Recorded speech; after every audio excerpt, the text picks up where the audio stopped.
L'entreprise Verquin Confiseur dans la métropole lilloise veut montrer l'exemple en matière de santé publique. L'entreprise née en 1895, connue pour ses bonbons La Pastille du Mineur, La Croix Bleue et tout dernièrement les Têtes Brûlées, a répondu aux inquiétudes du gouvernement concernant la présence de dioxyde de titane, potentiellement cancérogène, dans de nombreux produits.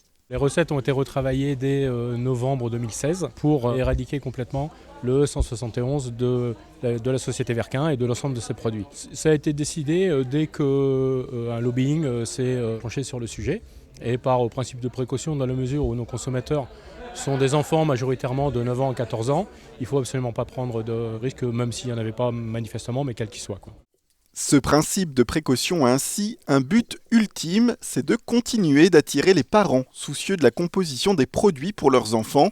Des parents d'ailleurs qui sont de plus en plus nombreux à s'arracher les fameuses têtes brûlées, ces bonbons acides qui plaisent tant aux enfants.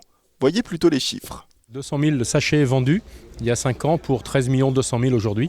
Donc un volume multiplié par plus de 60, ce qui est absolument incroyable aujourd'hui dans l'univers de la confiserie.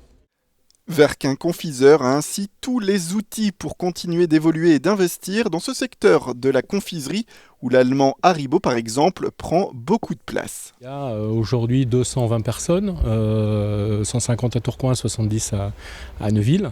Et c'est vrai que Neuville-en-Ferrain, avec également le développement de Têtes Brûlées, a permis de transformer beaucoup de contrats en CDD, en CDI, et a permis d'asseoir sur la métropole du développement de business, effectivement. Il y a des innovations qui sont encore prévues pour celle de 2018 arrive sur le marché un produit qui s'appelle Biki Cool, qui est fabriqué dans le groupe, qui est une pâte à mâcher avec un intérieur acide, qui est un produit révolutionnaire.